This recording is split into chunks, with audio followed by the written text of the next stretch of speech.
ಹಾಗಾದ್ರೆ ಆ ರಾಕ್ಷಸಿ ಅನ್ನಂತೆ ನಾನು ಬಸರೊಳಗಿಂದ ಬಳಲುತ್ತಿದ್ದೇನೆ. ಶಂಕರನ ಮಗಳಾದಂತಹ ನನಗೆ ಈ ಅವಸ್ಥೆ ಬಂದು ಒದಗಿದಂತಾದರೆ ಮುಂದೆ ಸಾಮಾನ್ಯ ಜನರ ಗತಿ ಏನಾದಿತ್ತು. ಹಾಗಾಗಿ ನನ್ನನ್ನು ಕಾಪಾಡುವವರು ಯಾರು, ಕೊರೆಯುವವರು ಯಾರು? ಶಂಭೋ ಶಂಕರ ಮಹಾದೇವ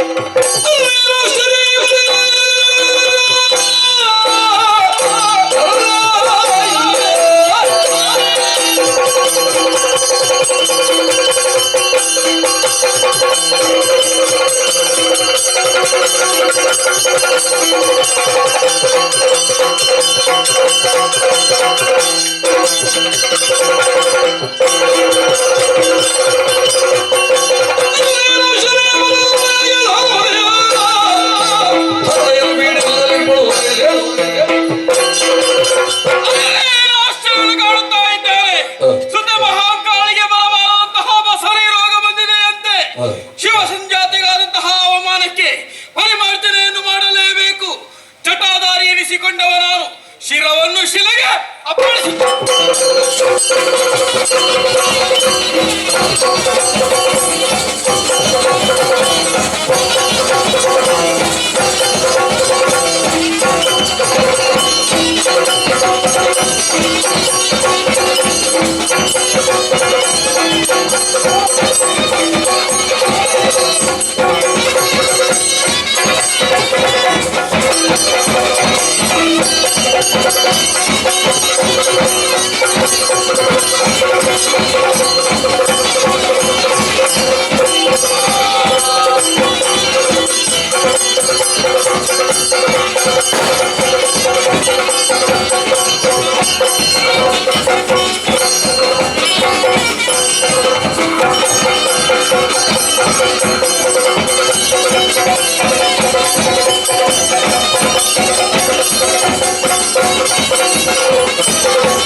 ಇದೆ. ಮತ್ತೊಂದು ಕಡೆಯಲ್ಲಿ ಗಂಟೆಗಳ ಧ್ವನಿ, ಅದರ ಮಧ್ಯೆ ನನ್ನ ವಾರುಣ ಜನನ. ಜನನಕ್ಕೆ ಕರ್ತವ್ಯ ಎಂದು ಸುತ್ತಲೂ ಹುಡುಕಿ ನನ್ನ ಜನಕ್ಕೆ ಕರ್ತವ್ಯ ನೀವೆನಿಸಿಕೊಂಡವನು ನಾನು. ಜನಕ, ಯಾತಕ್ಕಾಗಿ ನನ್ನ ಜನನ ಈ ಕೋಪ ಯಾಕೆ? ನಾವು ತಿಳಿಸಯ್ಯ.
ಸುದ್ದಿಗೆ ಬರಬಾರದಂತಹ ಬಸರಿ ರೋಗ ಬಂದಿದೆ. ಆ ರೋಗವನ್ನು ನೀನು ಗುಣಪಡಿಸಬೇಕು.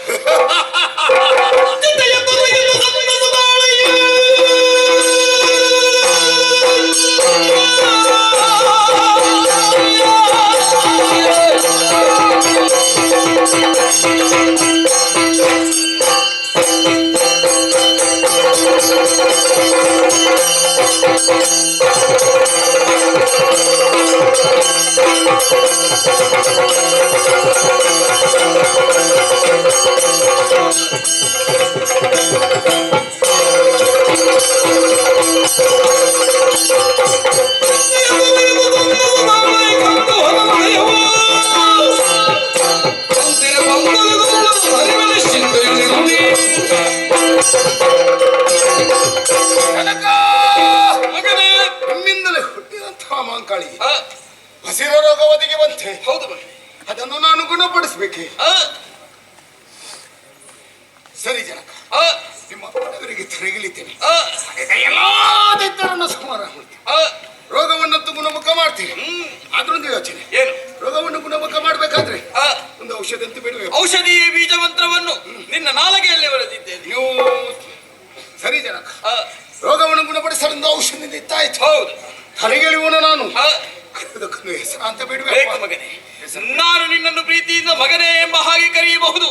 ಪ್ರಪಂಚದಲ್ಲಿರುವವರೆಲ್ಲರೂ ಕೂಡ ಹಾಗೆ ಕರೆಯುವುದಕ್ಕಾಗುವುದಿಲ್ಲ. ಶುಭನಾಮ ಒಂದನ್ನು ನಿನಗೆ ಇರಿಸುತ್ತೇನೆ. ಯಾವ ರೀತಿ ಬಲ್ಲಯ್ಯ? ನಿನ್ನದಾದಂತಹ ಸೃಷ್ಟಿಯನ್ನು ಗಮನಿಸಿಕೊಂಡೆಯ. ಕುಪಿತಗೊಂಡಂತಹ ನಾನು ಬಲಕರ್ಣವನ್ನು ಶಿಲೆಗೆ ಬಡಿದಾಗ ಬಲಕರ್ಣದಿಂದ ಹುಟ್ಟಿಕೊಂಡವ ನೀನು.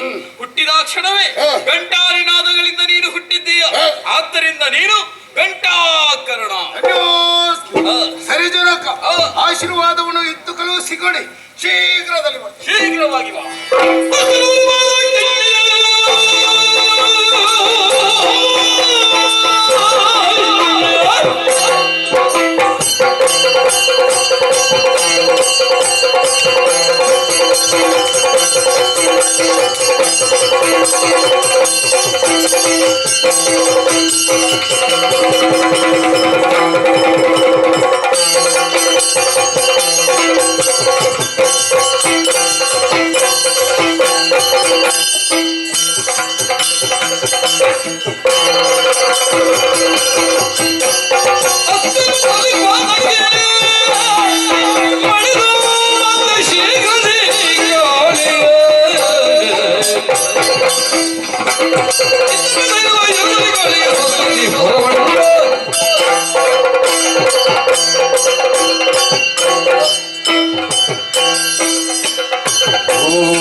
ಚಂದ್ರಶೇಖರ ಬಂದಯಂತ ಕಷ್ಟಗಳನ್ನು ಕಲೆಯು ಶಂಕರ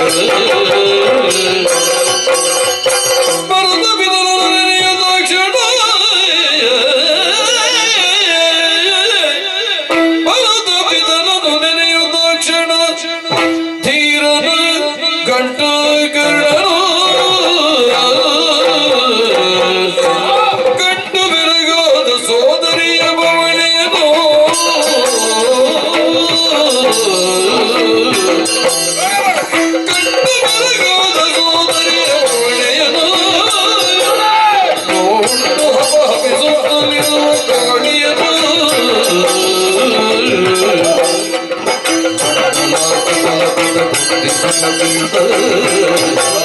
ಕೈಗೊಂಡ ಕಾರ್ಯವು ಸೋಲದಾಗಿ ಎನ್ನುವ ಕಂಡು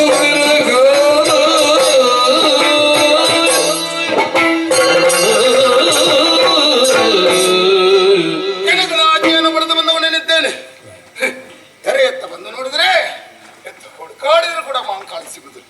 ಹಾಗಂತ ದೂರದಲ್ಲೊಂದು ಕೂಗುವ ಶಬ್ದವನ್ನು ಕಲಿಸಿಕೊಂಡೆ. ಹತ್ತಿರ ಬಂದು ನೋಡಿದ್ರೆ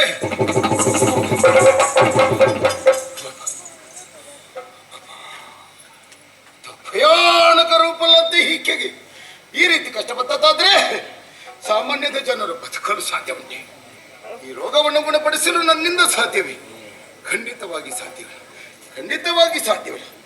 ಹಾಗಾದ್ರೆ ಶಿವನೇ, ಯಾಕೆ ಈ ರೀತಿ ನನ್ನನ್ನು ಪರೀಕ್ಷೆಗಿದ್ದೆ? ನಾನು ಕೈಗೊಂಡ ಕಾರ್ಯವೆಲ್ಲ ವ್ಯರ್ಥವಾಗಿ ಹೋಯ್ತೆ. ಓಹೋ, ಜನಕನು ನುಡಿದಂತ ಮಾತು ನೆನಪಿಗೆ ಬರ್ತುಂಟು. ಮಗನೇ, ನಿನ್ನ ನಾಲಿಗೆಯಲ್ಲಿ ವಿಶೇಷವಾಗಿ ಔಷಧಿ ಬೀಜ ಮಂತ್ರ ಉಂಟು ಎಂಬುದ ತಡವರಿಸುವುದಕ್ಕೆ ತಂದೆಯನ್ನು ಜ್ಞಾನಿಸಿದ ಔಷಧಿ ಪ್ರಯೋಗ ನೋಡ. ಚೈತನ್ಯವಿಯುತ ಮುದಗೊಂಡು ಚೈತನ್ಯವಿಯುತ ಮುದಗೊಂಡು ವದನವು ನೋಡುತ್ತಲೇ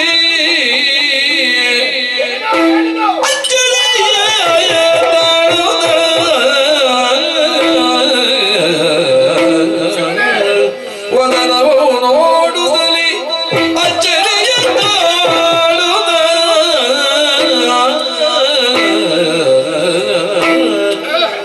ಮನದುಳು ಸೋದರಿಯ ಭಾವನೆಯು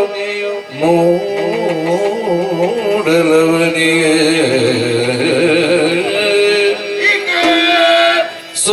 ಸೋದರಿಯ ಭಾವನೆಯು ಮೂಡಲವನಿಗೆ ವೀರನಾಶನ ದೂರ ಸರಿಯುತ ಮರುಗುತ್ತಲಿವೆ ಅಕ್ಕಗೆ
ಕ್ಷಮೆಯನ್ನು ಕೋರ್ತಾ ಇದ್ದೆ. ಯಾಕೆ?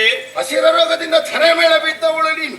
ಅಂತ ಜನಕನು ಇದ್ದಂಥ ವಿಶೇಷವಾಗಿ ಔಷಧಿ ಬೀಜ ಮಂತ್ರದ ಮುಖೇನ ನನ್ನ ನಾಳೆಯಿಂದಲೂ ನನ್ನ ಕೈಯಿಂದಲೂ ಸವರಿದಾಗ ಜೀವಕ್ಕೆ ಹೊಸ ಚೈತನ್ಯವೂ ಬಂದದ್ದು ಸರಿ. ಹಾಗಂತ ಕುತ್ತಿಗೆಯ ಕೆಳಡಿದಂತ ಎಲ್ಲ ರೋಗವು ಮಾಯವಾಗಿದೆ. ಜೀವಕ್ಕೆ ಜೀವಕ್ಕೆ ಹೊಸ ಚೈತನ್ಯವು ಬಂದಿದೆ. ಆ, ಇನ್ನೇನು ಮುಖದಲ್ಲಿ ಉಂಟಾದಂತಹ ರೋಗವನ್ನು ನಿವಾರಣೆ ಮಾಡಬೇಕೆಂಬುದಾಗಿ ಮುಂದಾದಾಗ ಅಕ್ಕ ಎಂಬ ಭಾವನೆ ಮನದಲ್ಲಿ ಮೂಡಿದಕ್ಕ. ಓಹೋ. ಆದ್ದರಿಂದ ಬೇಡದೊಂದು ಏನು ಮುಖದ ರೋಗ ಹಾಗೆ ಉಳಿದಿದ್ದು ಮನೆಗೆ ಸಾಕು. ಅಯ್ಯ ಎಲೆಯ ಎಡಗಿದ್ದು ಚೈತನ್ಯವನ್ನು ಕೊಟ್ಟ ಎಂದು ಚೈತನ್ಯವನ್ನು ಕೊಟ್ಟ. ಓ,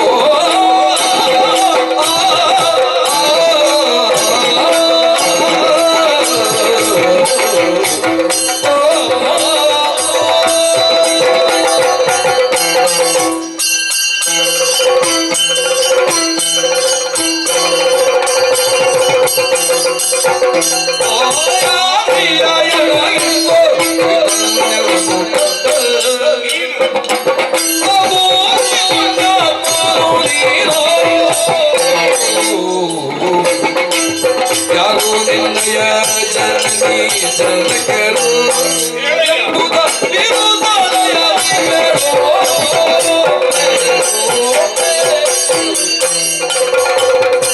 ಯಾರು ನಿನ್ನಯ ಜನನಿ ಜನಕರೆಂಬುದ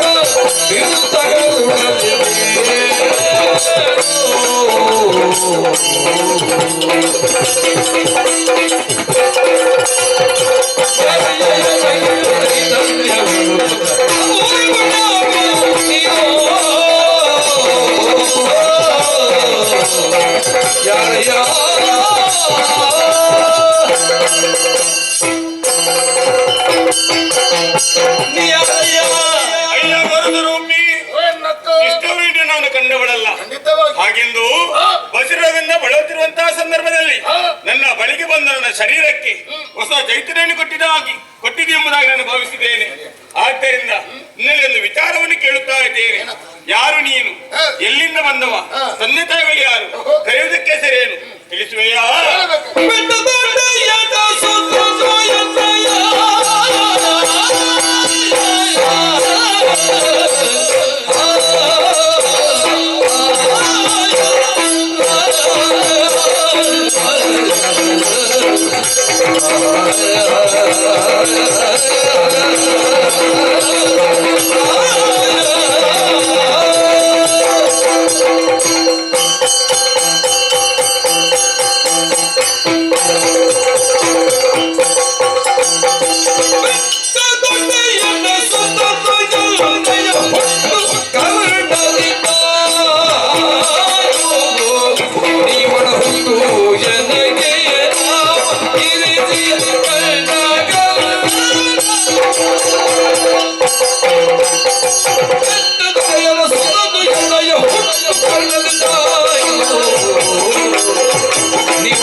ಯಾರು ಎತ್ತವನದು ಕೇಳ್ತಾ ಇದೆಯಾ? ಬೆಟ್ಟದೊಡೆಯರ ಸುತ ನಾನು, ಶಂಕರನ ಮಗ ನೀನು. ಅದರಿಂದ ನಿನ್ನ ಅಕ್ಕ ಅಂತ ಕರೀನಿ. ಸರಿ, ನಮ್ಮ ಇರುವರ ಸಂಬಂಧ ಅಂತೂ ಸರಿ ಆಯ್ತು. ಆ, ಆದ್ರೆ ನನ್ನ ಜನನಕ್ಕೆ ಫಲವಾದ ಕಾರಣವಿದೆ. ಏನು ಹೇಗೆ? ಹಸಿರೋಗದಿಂದ ಧರೆಮೇಳ ಬಿದ್ದವಳು ನೀನು. ಆ, ಹಾಗಂತ ನಿನ್ನ ಕೂಗು ನೇರವಾಗಿ ನನ್ನ ಅಪ್ಪನ ಕಿವಿ ಬಿದ್ದು. ಹೌದೇ? ಮಗನತ್ತ ನಮ್ಮಪ್ಪ ಏನು ಮಾಡಿದ್ರು? ಕ್ಷೀರವನ್ನು ಪರ್ವತಕ್ಕೆ ಬಡಿದ್ರು. ಪರಿಣಾಮ? ತಕ್ಷಣ ಬಲಕಾರಣದಿಂದ ಹುಟ್ಟಿದವನೇ ನಾನು. ಓಹೋ. ಕರ್ಣನೆಂಬುದಾಗಿ ನಾಮಾಂಕಿತ. ಆ, ಎಲ್ಲವೂ ಸರಿ ಅಕ್ಕ. ಮತ್ತೇನು? ಮನದಲ್ಲೊಂದು ಕಾಡ್ತಂಡು, ಏನಯ್ಯ? ಮತ್ತೊಂದು ಕಡೆಯಲ್ಲಿ ಬೇಸರ. ಯಾಕೆ? ಈ ಮುಖದ ರೋಗಕ್ಕೆ ಯಾವ ತನ್ನ ಛಲಕ. ಕಂಠಕರ್ಣ, ರೋಗದಿಂದ ಮೇಲೆ ಅಕ್ಷರವೇ ಹಸಿವಾಗುತ್ತಾ ಇದೆ. ರಕ್ತ ಪಿಪಾಸು ನಾನು. ಕುಡಿದ ಕಡೆ ರಕ್ತ ಬೇಕು. ಅಕ್ಕ, ಆ, ರೋಗವನ್ನು ಗುಣಪಡಿಸಲು ಮಾತ್ರ ಸಾಧ್ಯ. ಅಂತ ಹಸಿವಾಗ್ತದೆ. ಹೌದು. ಯೋಚನೆ ಮಾಡಿದ್ರೆ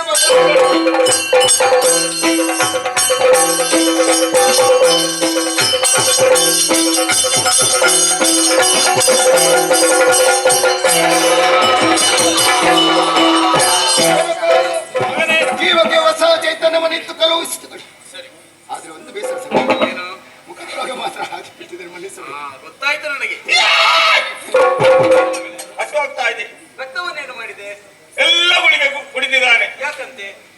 ನಾನು ಅವನಿಗೆ ಮಾತನ್ನು ಕೊಟ್ಟಿದ್ದೇನೆ. ಆಹಾ. ದಾರಿಕಾಸುರನ ವಧೆಯ ನಂತರ ಆತನ ರಕ್ತವನ್ನು ನಿನಗೆ ಕೊಡ್ತೇನೆ ಸರಿ, ಹಾಗಾದ್ರೆ ಹಾ. ದಾಹದ ನಿವಾರಣೆಗೂ ಮುಖವನ್ನು ಸ್ವರೂಪಗೊಳಿಸುವುದಕ್ಕೂ ಹಾ. ಕಿರು ಬೆರಳನ್ನು ಕತ್ತರಿ.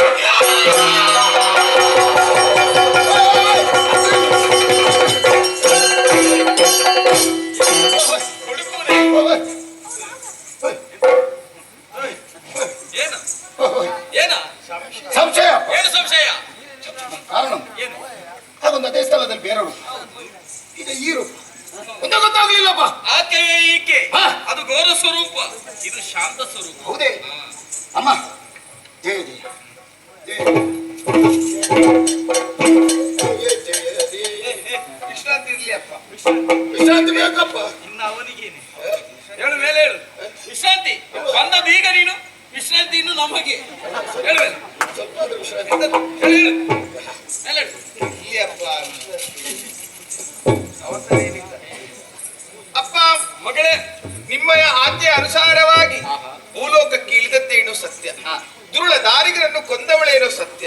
ಇದೋ ತಪಸ್ಸಿನ ಮೂಲಕವಾಗಿ ನಿಮ್ಮನ್ನು ಅರ್ಚಿಸಿ ಮೆಚ್ಚಿಸಿ ವರ ಪ್ರಸಾದವಾಗಿ ಪಡೆದಂತಹ ಶಂಕಾಮಣಿ, ರುದ್ರಾಕ್ಷಿ ಮಾಲೆ, ಪಾಣಿಪೀಠ ಇದು ಸಂತೋಷವಾಯಿತು.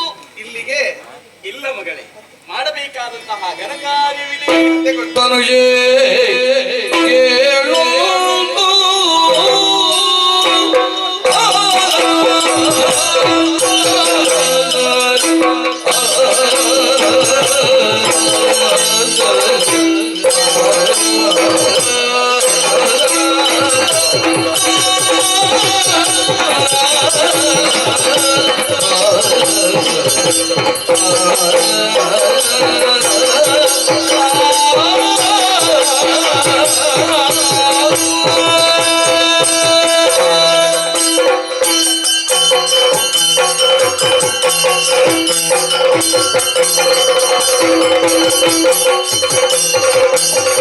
ತನುಜೇ ಕೇಳು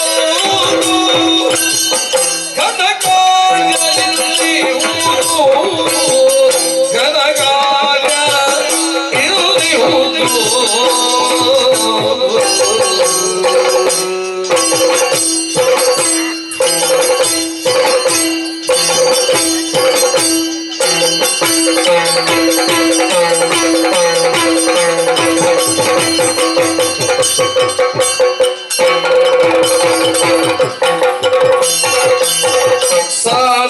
ಸಾಲೋರಾಗದಿ ನೀನು ಪೂರ್ಣಗೊಳಿಸದನು ಸಾಲೋರಾಗದಿ ನೀನು ಪೂರ್ಣಗೊಳಿಸದನು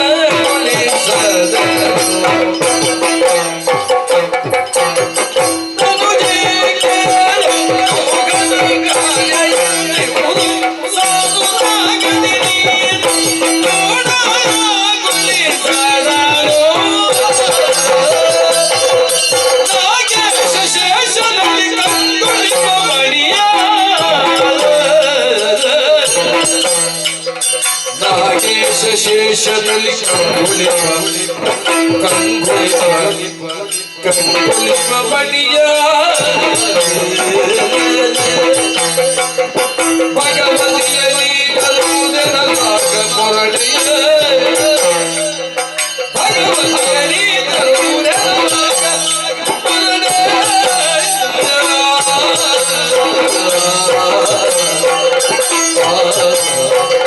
ನಾಗೇಶ ಶೇಷದಲ್ಲಿ ಕಂಗೊಳಿಸುವ ಮಣಿಯ ಭಗವತಿಯಲ್ಲಿ ಎಳಲಾಗ ಹೊರಡೆ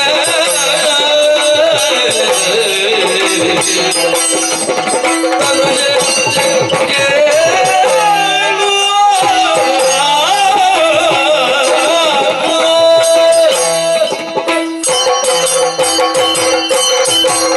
ಮಗಳೇ, ಅಪ್ಪಯ್ಯ, ಮಾಡಬೇಕಾದಂತಹ ಘನಕಾರ್ಯವಿದೆ.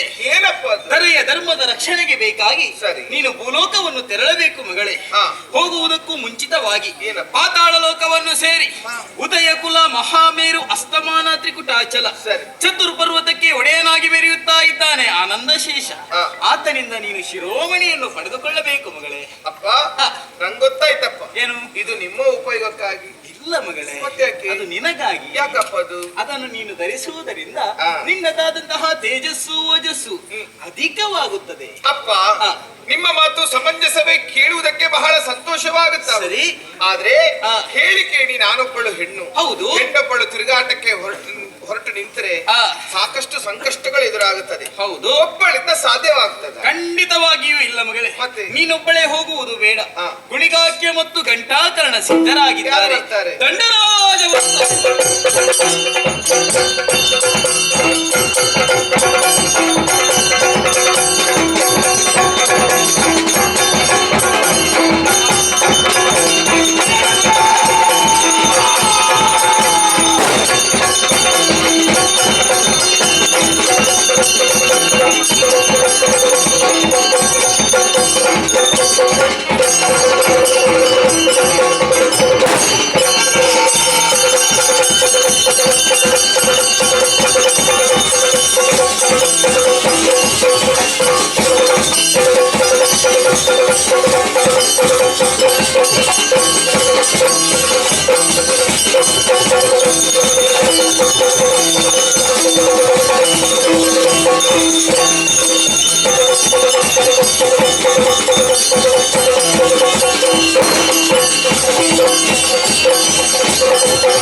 ಧರ್ಮದ ರಕ್ಷಣೆಗೆ ಬೇಕಾಗಿ ಇವರೆಲ್ಲರೂ ಕೂಡ ಹೊರಟು ನಿಂತಿದ್ದಾರೆ.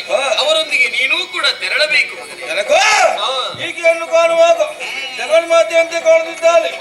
ಈಕೆಯನ್ನು ಅಮ್ಮ ಎಂದು ಕರೆಯಲು ಖಂಡಿತ ಅಮ್ಮ ಅನಿಸಿಕೊಂಡಿದ್ದೇನೆ. ಅಪ್ಪ, ಅಬ್ಬರದ ರಂಗ ಪ್ರವೇಶ ಸಂತೋಷವಾಯಿತು, ಅವನಿಗೆ ಕೂಡ ಶುಭವಾಯಿತು. ಘಂಟಾಕರಣ ಅಣ್ಣ ಹಾಗೆಲ್ಲ ಒಪ್ಪಿಕೊಳ್ಳುವುದಿಲ್ಲ. ಮಗಳೇ, ಅಪ್ಪ, ಎಲ್ಲರೂ ಕೂಡ ಸಿದ್ಧರಾಗಿದ್ದಾರೆ. ಅಪ್ಪಯ್ಯ, ಪಯಣ ಶುರುವಾಗಲಿ.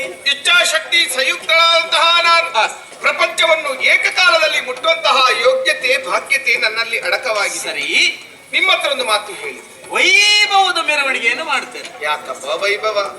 ಈ ಭಗವತಿಗೆ ಎಂದಿಗೂ ಆಡಂಬರ ಎನ್ನುವುದು ಬೇಡ. ಆಹಾ, ಆದ್ರೂ ಮನಸ್ಸಿನ ಮೂಲೆಯಲ್ಲಿ ಒಂದು ಆಸೆಪ್ಪ. ಏನು ಮಗಳೇ? ಈ ಪ್ರಕೃತಿ ಸೌಂದರ್ಯವನ್ನು ನೋಡುತ್ತಾ ನೋಡುತ್ತಾ ಮುಂದೆ ಸಾಗಬೇಕು. ಆ. ಮುಂದೆ ಸಾಗಬೇಕಾದ್ರೆ ಒಂದು ನಾವೇ ಅವಶ್ಯಕತೆ ಬೇಕಪ್ಪ. ಹೌದು ಹೌದು, ನಾವೇ ತಯಾರು ಮಾಡ್ಬೇಕು ಅಂತಿದ್ರೆ ಹಾ. ಬರಬೇಕಲ್ವ ಮಗಳೇ? ನಿಮ್ಗೆ ಗೊತ್ತಾಗುದಿಲ್ವಪ್ಪ? ಏನು ಈ ಮಗಳಿನ ಆಸೆ ನನಗೂ ಗೊತ್ತಾಗದು, ನಿನಗೂ ಗೊತ್ತಾಗ್ತದೆ. ಗೊತ್ತಾಯ್ತು ನನಗೆ. ಏನದು? ಅಪ್ಪ, ಅದು ಕಾಣುತ್ತಾ ಉಂಟಲ್ಲ, ಚಂದನದ ವೃಕ್ಷ.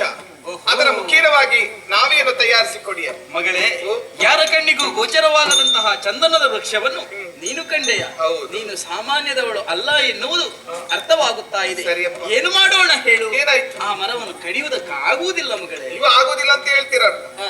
ನಾನು ಆಗುತ್ತದಂತ ಹೇಳ್ತೇನೆ. ಯಾಕೆ? ನನ್ನ ಆಸೆ ಎನ್ನುವುದು ಬಂಜೆ ಆಗ್ತದೆ. ಶಿವಶರಣರ ಆತ್ಮವು ಐಕ್ಯವಾಗಿದೆ. ಹಾಗಂತ ನಿನ್ನ ಆಸೆ ಎಂಬುದು ಬಂಜೆಯಾಗಬಾರದು. ಹಾ. ನಲ್ಮೆಯಿಂದ ಒಲ್ಮೆಯಿಂದ ಕೇಳಿದಾಗ ಇಲ್ಲ ಒಲ್ಲೆ ಇರುವುದಕ್ಕೆ ಮನಸ್ಸು ಒಡಂಬಡುವುದಿಲ್ಲ.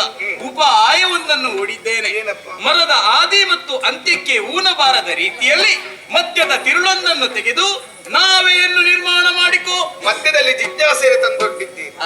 ನಾವೇನು ನಾನೇ ತಯಾರಿಸಬೇಕು, ಆದ್ರೆ ಶಿಲ್ಪಿಯವರನ್ನ ಅವಶ್ಯಕತೆ ಬೇಕು. ಚಾಣಾಕ್ಷ ಶಿಲ್ಪಿಯನ್ನು ನೀನೇ ಹುಡುಕಬೇಕು. ಆಗಲಿಯಪ್ಪ, ನಿಮ್ಮ ಸಂಕಲ್ಪ ಹೇಗೆ ಉಂಟು ಹಾಗೆ ಆಗಲಿ. ಆದ್ರೆ ಒಂದು ಮಾತು ಸ್ಪಷ್ಟವಾಯಿತು. ಏನು? ದಾರಿಕಾಸುರನ ವಧೆ ಕೇವಲ ನೆಪ ಮಾತ್ರ. ಓಹೋ. ಈ ಭಗವತಿಯ ಮಹತ್ವ ಎನ್ನುವುದು ಲೋಕಮುಖಕ್ಕೆ ಸಾರಬೇಕು ಎನ್ನುವ ಹಾಗೆ. ಅಪ್ಪ, ಏನು? ಈ ಪ್ರಪಂಚ ಎನ್ನುವಂತಹ ರಂಗವೇದಿಕೆಗೆ ಆ. ದೃಶ್ಯ ಮಾಧ್ಯಮವನ್ನೇ ಪರದೆಯನ್ನಾಗಿಸಿ ನೀವೇ ಸೂತ್ರಧಾರಿಯಾಗಿ ನಿಂತು ನಮ್ಮನ್ನೆಲ್ಲ ಪಾತ್ರಧಾರಿಯನ್ನಾಗಿಸಿ ಹುಟ್ಟು ಸಾವಿನ ನಡುವೆ ತೊಳಲಾಡುತ್ತಿರುವಂತಹ ಸಕಲ ಜೀವರಾಶಿಯನ್ನು ಪೊರೆಯುವವರು ನೀವು. ಅಪ್ಪ, ಧರ್ಮ ರಕ್ಷಣೆ ಮಾಡಿ ಇನ್ನು ಕೈಲಾಸಕ್ಕೆ ನಾನು ಬರುವ ಹಾಗಿಲ್ಲ. ಇಲ್ಲ. ಹಾಗಾದ್ರೆ ಒಂದು ಆಸೆಯನ್ನು ನೆರವೇರಿಸುತ್ತೀನಿ. ಏನು ಮಗಳೇ? ಇಲ್ಲಿಂದಲೇ ಹೋಗುವ ಮುನ್ನೊಂದು ಆಶೀರ್ವಾದ ಮಾಡಿ. ಉತ್ತರೋತ್ತರ